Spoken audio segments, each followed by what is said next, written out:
Bueno, yo quiero que vayamos a Hebreos 10:23, por favor. Aleluya. Hebreos capítulo 10, versículo 23. Hebreos 10:23. Cuando lo encuentren, dígame ya, dígame amén, dígame algo. Voy a leer la versión Reina Valera y luego vamos a estar leyendo algunas citas en una traducción viviente. Dice la palabra del Señor así: mantengamos firme sin fluctuar la profesión de nuestra esperanza, porque fiel es el que prometió. Mantenga su Biblia abierta. Le he titulado a este mensaje de esta mañana, tarde ya, la profesión de nuestra esperanza. El libro de Hebreos fue escrito a la comunidad cristiana en un contexto de persecución y presión para que estos creyentes renunciaran a su fe. Se cree que fue escrito entre los años 60 y 70 después de Cristo.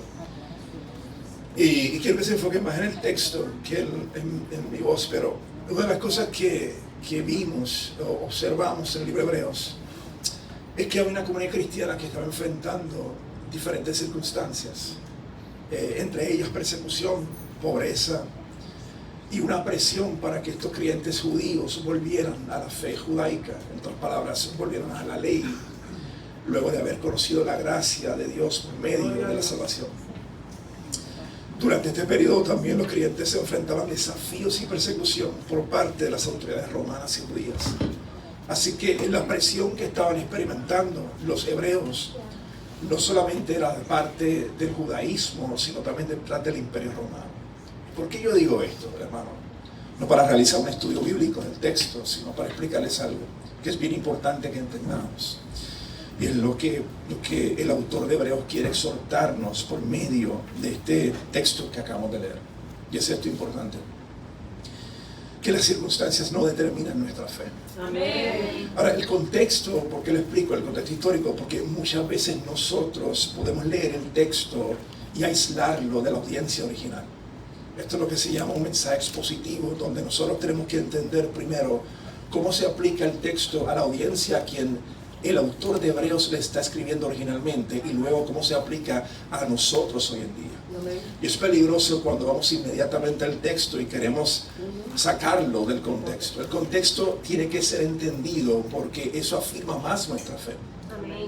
Imagínese usted vivir un contexto bajo persecución, bajo pobreza, bajo un imperio romano y una religión judaica que te está diciendo: ese cristianismo no funciona, ven a la zona de comunidad donde todo aparentemente estaba bien. No obstante, el autor de Hebreos está exhortándoles a entender que no claudiquen en su fe, sino que permanezcan firmes a pesar de. Hermano, el contexto lo voy a explicar para entonces ir paso a paso al Hebreos 10:23, que fue el texto que leímos, y ver cómo se aplica a nosotros hoy en día. Así que vamos un poco añadir al contexto que para el creyente de aquel siglo era mucho más fácil volver al judaísmo y renunciar a su fe. Vamos a hablar del judaísmo y lo que enfrentaba el desafío del imperio romano. El judaísmo en aquel contexto no era solamente volver a la ley, sino simplemente era estar en una zona de comodidad, porque todavía la religión judía en aquel momento era una religión donde ibas a estar bien. Los sacerdotes en aquel momento, que todavía no habían reconocido a Jesucristo, estaban totalmente enfocados en perseguir la iglesia. De hecho, cuando nosotros vemos al apóstol Pablo de camino a Damasco persiguiendo la iglesia, aunque él, por medio de su encuentro con Jesús, comenzó a predicar el evangelio a aquellos que él perseguía, todavía había una cultura judaica haciendo presión sobre los cristianos porque entendían que era una herejía. Entienda esto, porque nosotros hoy en día se nos hace fácil leer el texto desconectados de lo que está aconteciendo en este momento.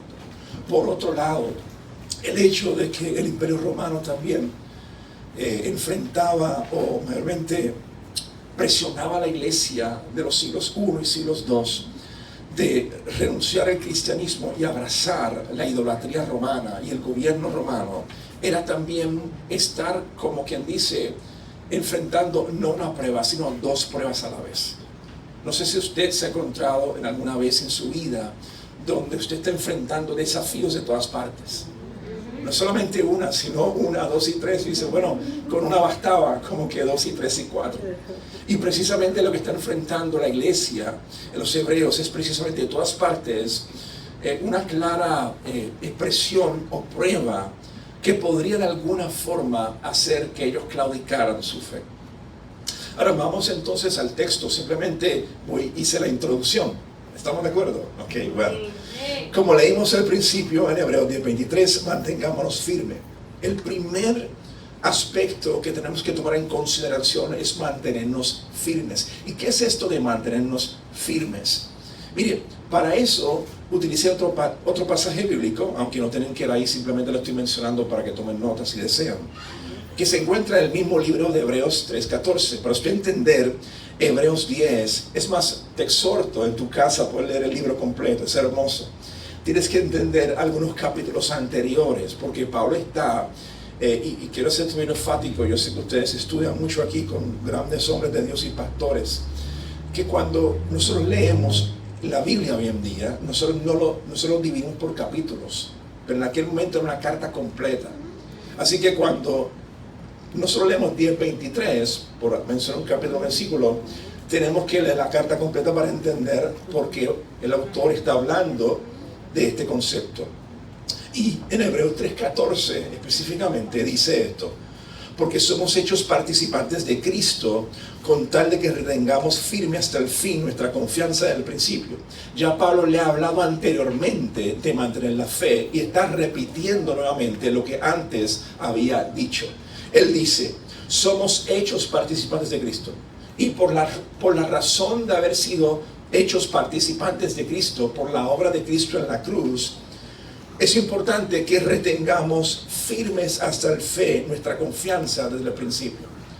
La misma confianza que hemos depositado en aquel que entregó nuestra vida en la cruz, no puede ahora ser claudicada por las circunstancias que le rodean. Cristo es el cumplimiento de la voluntad del Padre, hermanos. Por lo que debemos resistir las presiones de cualquier cosa que intente alejarnos de Él. La constancia de nuestra fe, a pesar de las dificultades que podamos enfrentar. Ahora, es muy fácil decir amén a esto, a menos que usted experimente una circunstancia que desafíe su fe.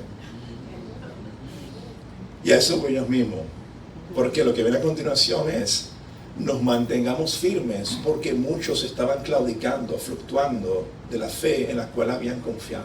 Aleluya. Hermano, escuche bien, probablemente mucha gente que comenzó con usted ya no está. La pregunta es por qué usted ha permanecido mientras otros no. No estamos aquí para juzgar al que se fue, al que no está. Pero es interesante que hay gente que también comenzó con nosotros, firmes a la fe, declarando las bendiciones de Dios, las promesas, y de repente una circunstancia los hizo desviarse.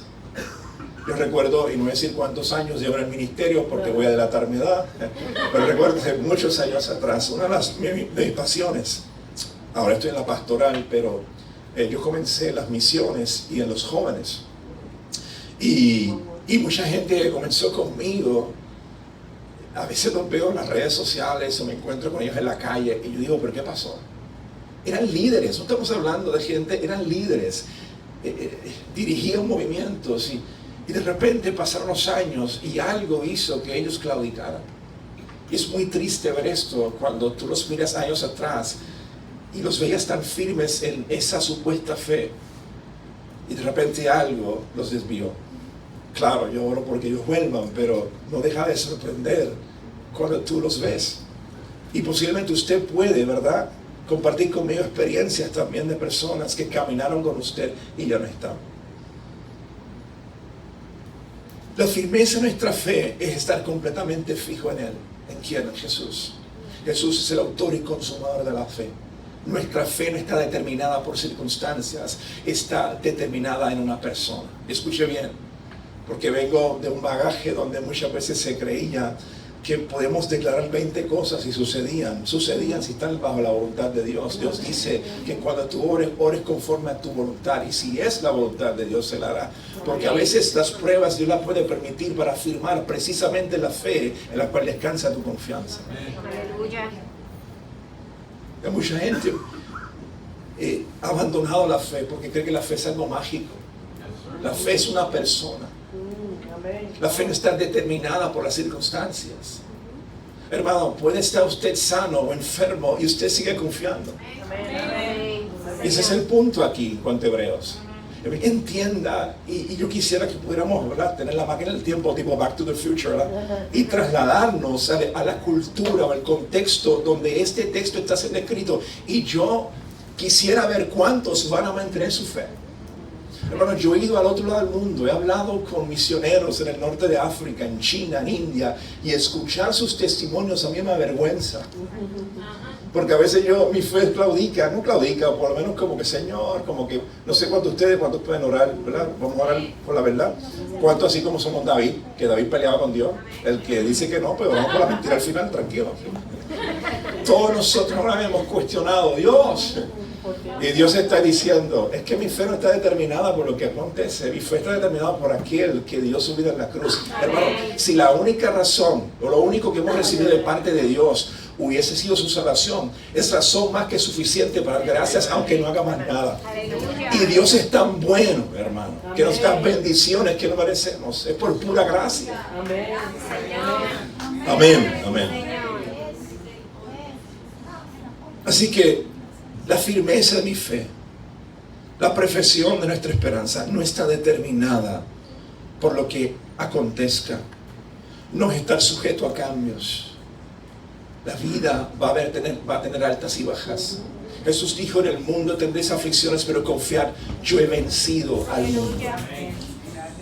El segundo aspecto del texto de Hebreos 10:23, además de mantener nuestra fe, continúa sin fluctuar. Dígale a su lado, míralo fijamente a los ojos, seriamente, y dígale sin fluctuar.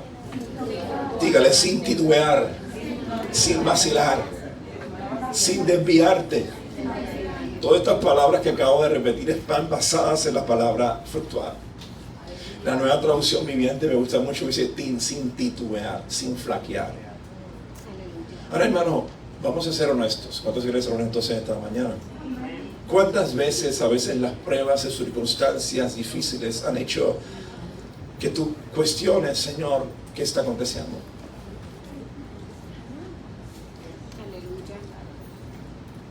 Y esta declaración que hace el autor viene del contexto de varias advertencias previas. ¿Se recuerdan que estuvimos hablando de Hebreos 3? Miren lo que dice Hebreos 2.1 en base a fluctuar o titubear. Hebreos 2.1 dice, por tanto es necesario que con más diligencia atendamos a las cosas que hemos oído, no sea que nos deslicemos. Wow. Por eso es importante leer la carta completa. Una de las razones por las cuales los hebreos, la iglesia de los hebreos, estaban titubeando respecto a su fe, lo encontramos en el capítulo 3, 12 al 13. Mira lo que dice el capítulo 3, 12 al 13. Mirad, hermanos, que no haya ninguno de vosotros corazón malo de incredulidad para apartarse del Dios vivo. Antes exhortaos los unos a los otros cada día. Este punto es importante porque la palabra nos afirma nuestra fe. Pero el cuerpo de Cristo, la comunidad de fe, es necesaria para exhortarse unos a otros a mantener firme su fe. Antes exhortaos los unos a los otros cada día, entre tanto que dice hoy, para que ninguno de vosotros se endurezca por el engaño del pecado. ¿Qué nos puede hacer titubear? ¿Qué puede hacerte flaquear? Aquí en este contexto está hablando del pecado. Pero el pecado muchas veces nosotros lo categorizamos. ¿Ha visto? Digo acá, no, tranquilo, en Caguas, eso allá donde la iglesia de mi pastoreo. A veces, de alguna forma, podemos categorizar el pecado. Pensamos que alguien que es adúltero, idólatra, pero no entendemos que a veces el pecado puede ser desviar nuestra mirada de aquel en que hemos confiado.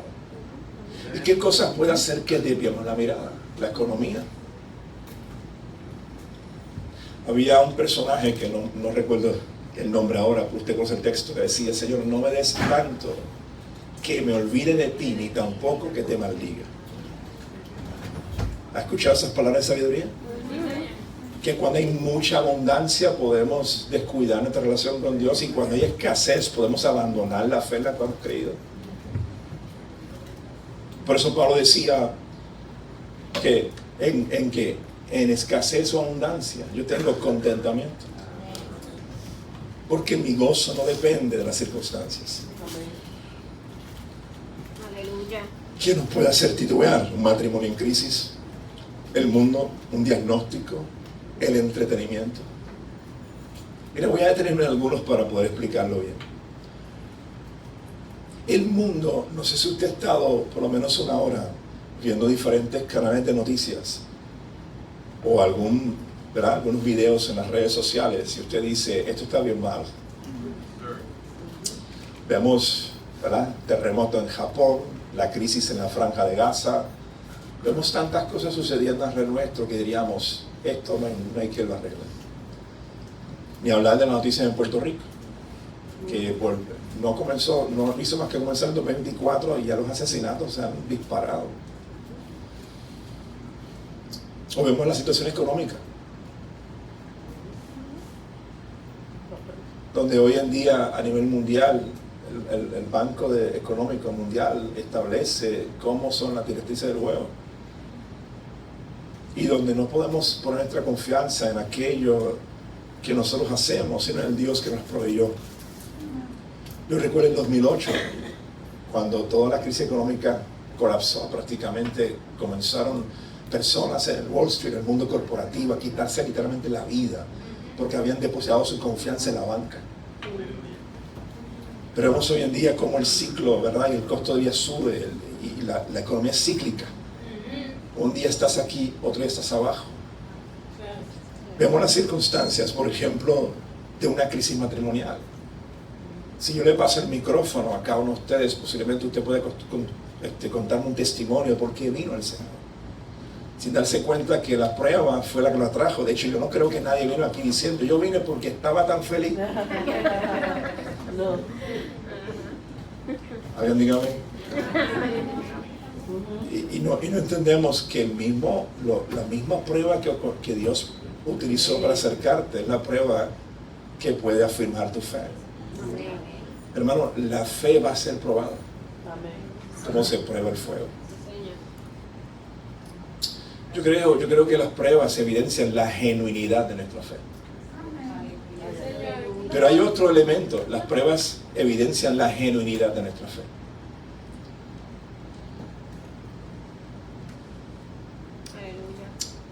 Pero también creo que hay un problema aparte de esto, que posiblemente no son solamente pruebas, son tentaciones también. A veces puede haber una oferta increíble, que puede ser muy tentador, pero tienes que evaluar en oración, en palabra y con el consejo pastoral, si esa decisión que tú vas a tomar te alejará a Él o te acercará más a Dios. Un diagnóstico de enfermedad. Yo recuerdo hace un tiempo atrás, conocido dos mujeres creyentes, habían sido diagnosticadas de cáncer terminal, desahuciadas por la medicina. Y una de ellas, al visitarla, cuando le preguntaba, bueno, estamos aquí para orar por ti, estaba tan pesimista, tan depresiva, esto no sirve, ¿por qué Dios me falló? La otra paciente, que también tenía la misma condición de la primera, estaba alabando a Dios. Y yo decía, es interesante, ambos están padeciendo por la misma situación. Y una niega su fe y otra alaba a Dios. Además está decir que luego de un tiempo, la primera duró 2 semanas, la segunda hermana duró 7 años. ¿Tendrá que ver algo en cómo nosotros enfrentamos? La Biblia dice que llueve sobre justos y sobre injustos. La misma Biblia dice, cuando Jesús hablaba de aquel que construyó su casa sobre la roca y aquel sobre la arena, ambos estaban escuchando la misma palabra. Si usted lee el texto bien. Y las tempestades golpearon sobre la primera casa y sobre la segunda. ¿Y cuál fue la diferencia? El fundamento en el cual habían construido su fe.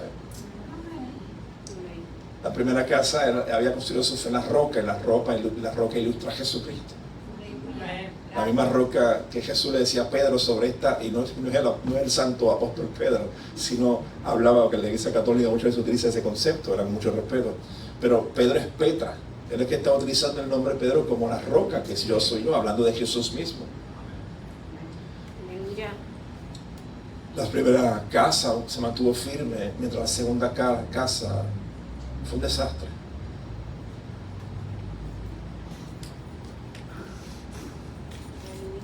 Son tantas cosas que nos pueden hacer fluctuar ante la profesión de nuestra esperanza. La profesión de nuestra esperanza, vuelvo a recalcar, no puede estar determinada por las circunstancias. Hay gente en el camino que te va a abandonar. Hay circunstancias que van a acontecer que no son favorables muchas veces. Pero la exhortación del autor de los Hebreos es la misma exhortación que yo hago a esta iglesia hoy. Mantén firme la profesión de tu esperanza. Amén, Señor. Hace unos años atrás recuerdo que mi familia y yo enfrentamos un golpe muy duro económico. De hecho, de ahí sale un libro que se llama Solo se vive una vez. Y es interesante que Dios comienza a colocarte en una posición un poquito extraña, porque en momento de esa crisis, donde habíamos perdido todo, después de haber tenido un crédito excelente, una vida económica saludable, te estás tú radicando una quiebra y una serie de cosas que tú te preguntas y tú oras y mire, yo no sé cuántas veces usted ha dicho eso, pero en el pasado yo hacía muchas de esas cosas. Bueno, todavía sigo haciéndolas, pero hermano, yo oré, yo ayuné, yo reprendí demonios y nada pasó. ¿Significa que mi fe estaba mal? No. Significa que posiblemente Dios quería enseñarme que medio la fe, Él sigue siendo fiel. Amén. Y entonces eso fue en el 2012. Recuerdo que comenzó a escribir un libro y me tocó un capítulo donde a veces cuando uno como autor comienza a escribir un libro, te das cuenta que hay un capítulo que falta para como que y yo decía, ¿cuál voy a escribir? Y el Señor puso en mi corazón, habla de la crisis. Y yo, ¿la crisis? Y si yo estoy pasando por crisis, ¿cómo yo voy a exhortar al lector? Y él dice, precisamente porque la estás experimentando. Y yo parí ese capítulo literalmente. Y cuando se comencé a escribir sobre la crisis, yo estaba hablando, exhortando al futuro lector, porque todavía el libro no había sido lanzado en aquel momento, de que mantuviese firme su fe a pesar de la crisis. Y yo estoy diciendo, bueno, me estoy hablando a mí y el que escribe, así que somos dos que necesitamos esta fe. Y Dios me enseñó algo, un principio muy importante. Que yo pensaba muchas veces en el pasado que la fe era una cosa. Era como que agarra la que se te va, ¿sabes? No, la fe es una persona, como dije anteriormente. Es Jesús, nuestra esperanza de vida. En ese momento yo coloqué mi mirada en Él.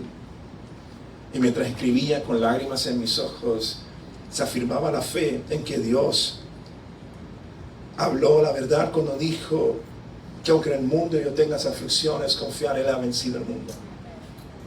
La promesa de Dios es decir, ¿sabes una cosa? Yo estoy contigo hasta el fin de tus días. Y recuerdo que mientras escribía recordaba las historias de aquellos misioneros que enfrentaban persecución. Recuerdo a una hermana de China, Dorothy Chang, hermosa hermana.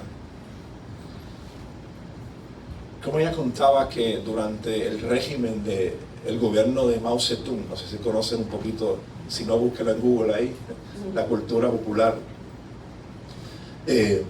fue arrestada por su fe en Cristo y estuvo 25 años en prisión. Y yo digo, wow. Y aquí yo me duele la muela y cuando ella contaba eso, lo contaba con alegría. Era como vivir el libro de los Hechos. Yo siempre digo, yo imagino a Pablo encontrándose con Pedro en el camino. ¿Cómo estás? Bien. Te voy a contar un testimonio. Cuéntame. Yo fui apedreado, gloria a Dios. Eso no es nada. Yo fui preso. Y yo digo, pero hermano, ¿realmente nosotros leemos en la Biblia cómo es? ¿O la adornamos? Hay gente que dice, no prediques un domingo, que quita la fe. Pues entonces nunca tuvo fe la persona. Ay, Dios mío. Aquí vengo como que, no sé si vengo a animarlos o a... Porque según yo leo la Biblia, todos los apóstoles fueron martirizados. Excepto Juan, que fue desterrado a la isla de Pasmo. No hable eso en ciertos lugares porque te botan.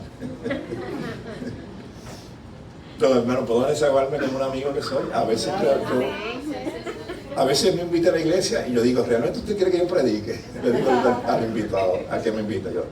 Porque yo necesito predicar el evangelio. Y a veces el evangelio va a confrontar y ahora a cambiar. El evangelio muchas veces va a confrontar y desafiar tu fe.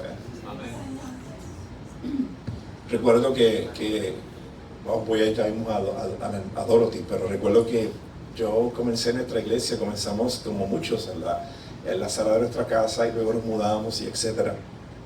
Y había un hermano que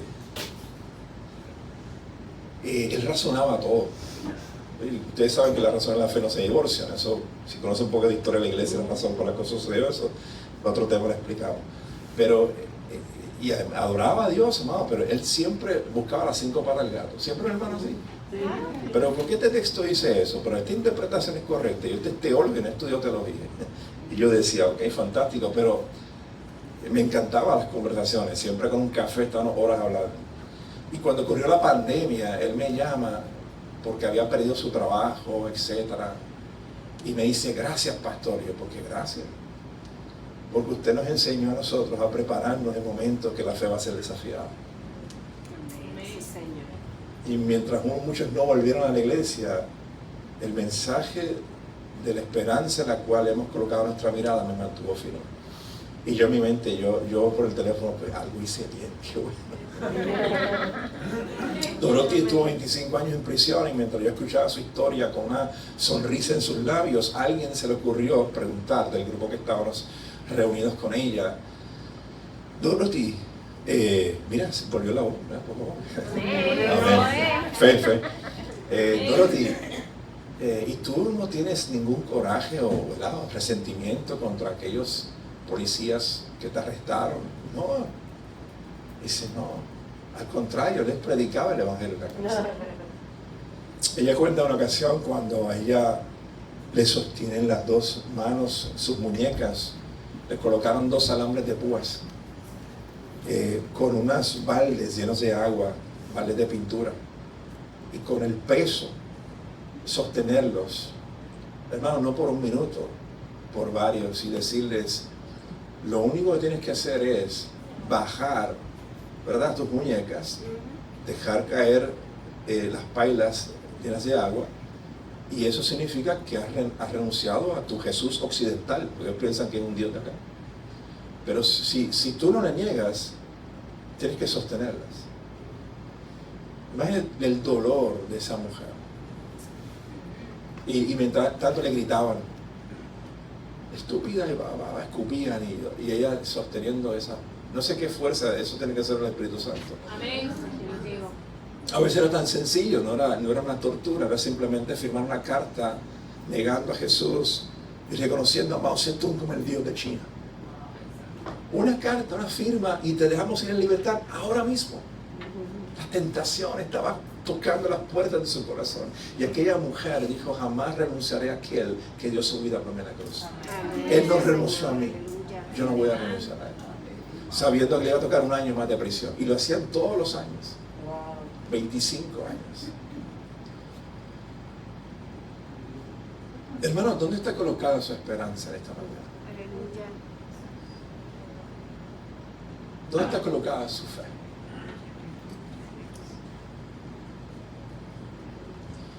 La profesión, hermano, de nuestra esperanza es la esperanza que afirmamos.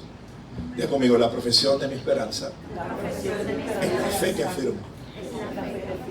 Es fácil tener una fe cuando la cuenta bancaria está llena, cuando el matrimonio está feliz, cuando le cae bien a todo el mundo, cuando estás en una zona de comodidad, el comfort zone, como dicen en inglés. Pero tan pronto llega una llamada que no quieres escuchar, el médico te da el diagnóstico que no quieres leer, tu hijo, en quien tú habías colocado la esperanza que Dios lo salvara, está perdido en las calles, o muere un ser querido por el cual habías pedido oración. ¿Qué vas a hacer entonces? Hermano, Dios es más que poderoso con este testimonio que dio mi hermano y de que estábamos creyendo, y yo creo que la canción Creemos, que ahorita cantamos, afirma lo que estamos predicando. De hecho, cuando la cantaba yo decía, ese es el mensaje. Y sí que Dios, ¿cuántos pueden decir? Dios es fiel, Dios ha restaurado tu matrimonio, ha devuelto tu estabilidad económica, ha sido bueno, pero también a veces es al revés. ¿Usted va a seguir creyendo? Aleluya.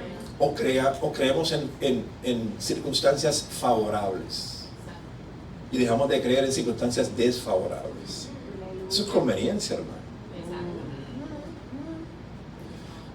Ya, yo me estoy sintiendo como estoy en mi iglesia, así que discúlpenme si digo cosas que pueda herir sensibilidades, Eso pero es. voy a la palabra de Dios, así que conmigo. Sí, Señor. Palabra de Dios. Amén, sí, Señor. ¿Dónde está colocada tu esperanza? ¿Tu esperanza está colocada en el gobierno, el dinero, tu pareja? Y seamos honestos, hermanos, vamos a hacer una reflexión a solas con el Espíritu Santo, que Dios desnude si en nuestro corazón está depositada nuestra esperanza en algo que no sea Él. Puedo decir esto, igualmente, ahora esto no va a acontecer, pero simplemente estoy dando un ejemplo. Tu pareja te abandona ahora, ¿vas a caer en depresión o vas a confiar en Dios? Si ahora esta mañana te llega una carta diciendo que ya no trabajas más en la compañía en la cual pusiste tu confianza por 35 años, ¿vas a confiar? Aleluya. Hermano, lo que quiero decir con esto, y no estoy orando que estas cosas acontezcan, Dios nos guarda de todo eso, pero nuestra fe va a ser probada. Señor. Pablo exhorta, hermano, este mismo principio en Colosenses 1, 26 y 27.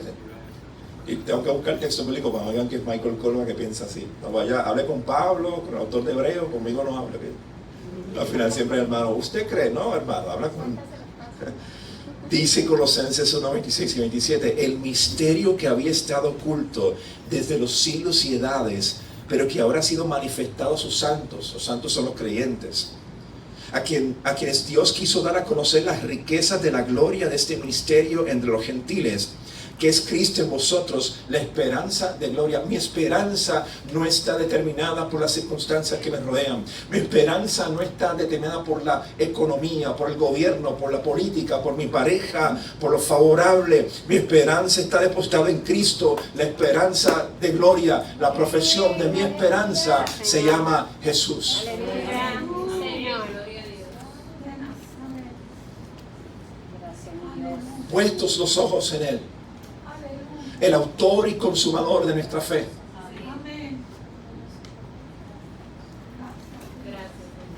Hermano, habrá gente que querrá allá afuera robar tu fe. Querrán ridiculizar tu fe. Querrán decirte, vete con nosotros y gózate. Comamos y bebamos que mañana moriremos. Una ignorancia total. Hoy en día, inclusive lo peor de todo no es negar la fe, es modificar la fe. Eso es peligrosísimo. Vemos el bombardeo en las redes sociales, en los medios de comunicación, en las universidades donde nuestros hijos estudian.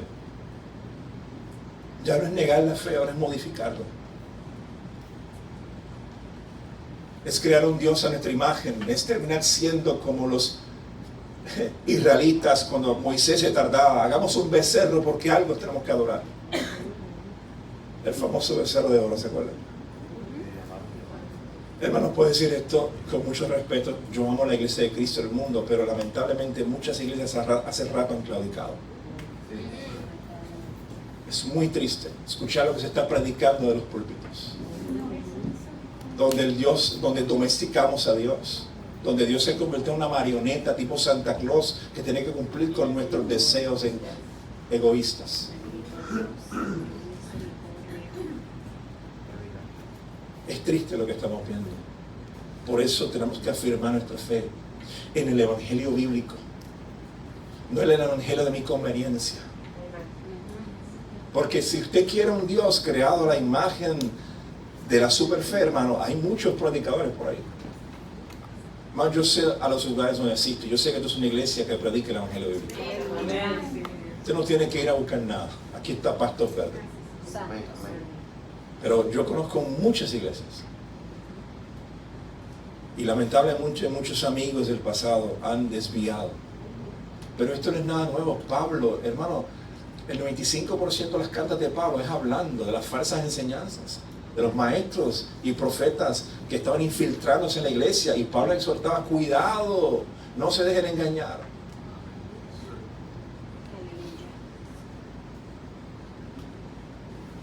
La profesión de nuestra esperanza hace que nuestra vista y confianza estén fundamentadas en un Dios que cumple sus promesas y que un día redimirá completamente nuestra vida y circunstancias. Y sigue el texto: porque fiel es el que prometió. ¿Quién prometió? Hermano, si yo prometo algo, posiblemente lo cumpla, posiblemente no. Tranquilo. Pero si Dios prometió, Él cumplirá. Sí, Señor. Gracias, mi Dios. Porque se puede confiar en que Dios cumplirá su promesa. ¿Y de qué promesas el autor de Hebreos está hablando? Y esto me gusta mucho porque esta es la que muchas veces dejamos para cuando suenan las trompetas. Hermanos, ya mucha gente está de camino a disfrutar esto. Apocalipsis 21:4. Y oí una gran voz del cielo que decía: he aquí el tabernáculo de Dios con los hombres, y Él morará con ellos, y ellos serán su pueblo, y Dios mismo estará con ellos como su Dios. Pero mire el versículo 4, ¿dónde están las promesas? Y puedo decir esto porque esto es lo que se llama en la teología el sí, pero el todavía no. Nosotros estamos aquí, hermano, y usted ha venido a Cristo, usted tiene vida eterna, usted está aquí para cumplir una misión que Dios le ha encomendado, y luego un día irnos con Él. Se nos olvida que nosotros somos peregrinos y extranjeros en esta tierra, que nosotros somos ciudadanos del reino de los cielos, y que este no es nuestro final. Pero el final, Dios creará un cielo nuevo, una tierra nueva. Y si Dios cumple promesas, claro que las cumple. Pero cuando nosotros colocamos nuestras promesas en la economía, en la salud terrenal, es transitorio. Dios quiere que coloquemos nuestra mirada en lo eterno. Y el versículo 4 nos enseña que la promesa final, donde redimirá nuestras circunstancias, nuestra vida, señala que es en la eternidad donde Él enjugará toda lágrima de los ojos de ellos. Y ya no habrá muerte, ni llanto, ni clamor, ni dolor, porque las primeras cosas pasaron. Aleluya. Enseñar, hermano, enseñar otra cosa es decir a la gente que cuando las cosas no funcionan o la oración no es contestada, Dios no es fiel. Y crear niños espiritualmente infantiles, donde su fe está determinada porque el día que Dios me contestó, amén. Cuando Dios no me contestó, me voy, porque Dios es malo. La iglesia nuevo testamentaria entendía muy bien lo que a veces a nosotros se nos hace difícil de entender: que la fe es una persona, no una prueba ni una circunstancia. Las pruebas, como dije ahorita, evidencian la genuinidad de nuestra fe. Bueno, yo tengo tantas gracias a Dios, que todos los años he mantenido mi fe en el Señor, no por una obra que yo pueda hacer por fuerza, por esfuerzo propio, sino por la obra de Cristo en la cruz. Y no entender, hermano, que la mayor bendición que yo pueda recibir, y claro, Dios ha bendecido mi matrimonio, mi esposo y yo hemos enfrentado altas y bajas, y Dios ha sido fiel. Hemos visto la bendición de nuestros hijos, una iglesia que nos ama, circunstancias que no tengo tiempo para contar aquí, pero hermano, yo nunca puedo olvidar que la bendición más grande no es que Dios me sanó de una enfermedad, eso es bueno. No es que Dios restauró mi matrimonio, eso es bueno. No es que Dios bendice a mis hijos, eso es bueno. No es que Dios le provea todo lo que ustedes necesitan para que la iglesia la construyan aquí, eso es bueno. Es entender la centralidad del evangelio. Es que yo estaba perdido en mis delitos y pecados. Es que yo era enemigo de la cruz, y Dios por gracia envió a su hijo a tomar mi lugar en la cruz, siendo Él inocente, se hizo culpable para hacerme a mí culpable e inocente. Hermano, no entienda, no despierta ni minimice lo que es el evangelio. Usted y yo estamos perdidos sin Jesús. Habíamos colocado nuestra esperanza y nuestra fe en otras cosas que no es Él. Y Dios, en su misericordia, en su gracia, que es un regalo inmerecido, fue sustituto de nosotros en la cruz.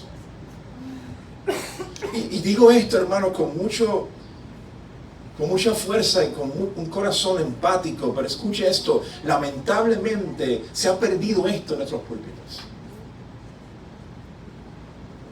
De que Jesús es más que suficiente. Y lo cantamos en nuestra adoración, solo Jesucristo basta, pero somos como niños pequeños.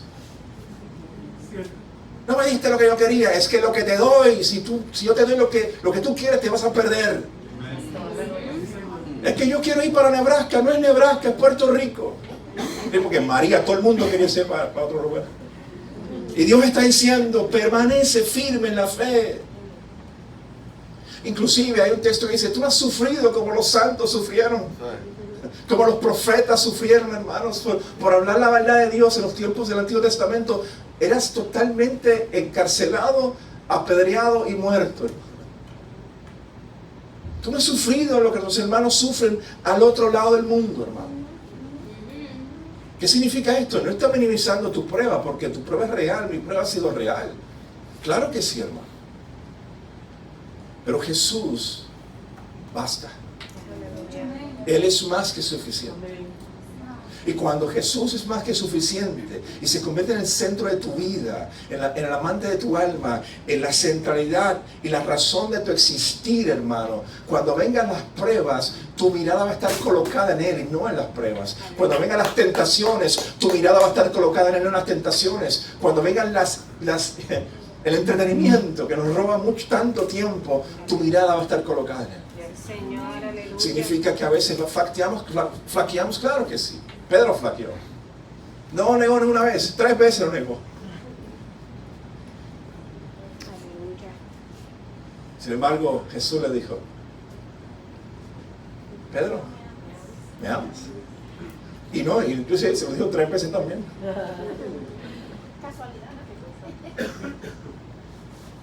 Y compungido, Pedro, sí te amo.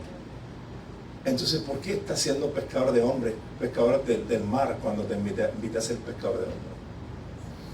Tu llamado también tiene que permanecer. Hay gente que me dice, que no quiero que Dios me llame, pero dice, yo siempre digo, Dios mío, qué atrevidos somos. La creación dice al creador qué tiene que hacer Él. Y estoy hablando de creyentes, porque el no creyente no cree, qué cara. Estamos hablando del creyente, el que afirma su fe. No cuestiona al creador cómo. Es como dice la Biblia en el texto. El barro no dice al alfarero cómo debe ser moldeado. De hecho, el Antiguo Testamento es simplemente es una sombra de lo que habría de venir. De la misma forma que Dios trabajó con Israel, que era un pueblo bastante terquito, ¿sabes? Moldeándolo. Así hace con la iglesia su novia. La pregunta que te hace Jesús hoy a ti es la misma que le hizo a Pedro: ¿me amas? Aleluya. A pesar de las circunstancias, ¿me amas cuando estás en abundancia o escasez? ¿Me amas cuando las cosas te salen bien y cuando no te salen bien? ¿Me amas? Y cierro con esto para orar. Basado en Hebreos 10:23, hablando de la profesión de nuestra esperanza, quiero resumir esto y orar. La importancia, hermano, de mantener una esperanza sólida y confiada en Dios es que Él es fiel para cumplir sus promesas. Aleluya. Es que Él es fiel para hacer que perseveremos en la fe. Porque perseverar en la fe no es por mover, es por la obra del Espíritu Santo en nosotros. Es recordar que en Dios se puede confiar. Y que la fidelidad debe ser para siempre. Cuando yo me casé con mi esposa, recuerdo que estábamos en el altar de Dios. Bueno, digo esto, voy a decirlo de forma correcta. Desde que éramos novios, cuando hice un compromiso con ella, yo recuerdo que mi compromiso era que ya no había otra mujer más que ella. El altar simplemente se consumió, ¿qué se dice? Lo que ya en el noviazgo ya había declarado. Frente a testigos que pudieran evidenciar que mi promesa a ella era ser fiel hasta el final. Imagínense yo decir a mi esposa: mi amor, vamos a casarnos, pero los viernes son free night. Los viernes yo voy a salir con algunas muchachas y el resto de la semana yo soy tuyo. ¿Tú crees que ella se casaría conmigo? ¿Ah? De 7 días a 6. Si yo tomo esa ilustración con Jesús, qué bueno que el texto es cierto cuando dice que cuando somos infieles, Él permanece fiel. Bueno, voy a decir una cosa, la iniciativa es de Dios. Nosotros respondemos en base a lo que hemos creído, pero Él es el que produce el querer al hacer nosotros. Le ha pasado cuando a veces usted sabe que tiene que perdonar y usted con las muelas de atrás. A veces yo me he sentido así, Señor, ¿cómo voy a perdonar a aquel que me ofendió? Y dice, ven acá, si yo te perdoné en la cruz, ¿quién eres tú para decir no perdonas a aquel? Y ahí yo digo, ok, no hay problema, no hay problema, no hay problema.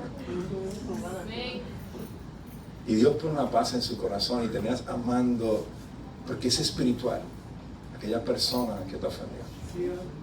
Como Cristo te amó a ti y a mí, cuando lo despreciamos a Él. Póngase de pie conmigo, por favor. Y cierra tus ojos ahí, no porque es algo místico, porque cerrar tus ojos se enfoca a escuchar más que en ver. La Biblia dice que la fe viene por oír la palabra de Dios, y yo creo que nosotros hemos oído la palabra de Dios. Amén. Gracias por tu palabra.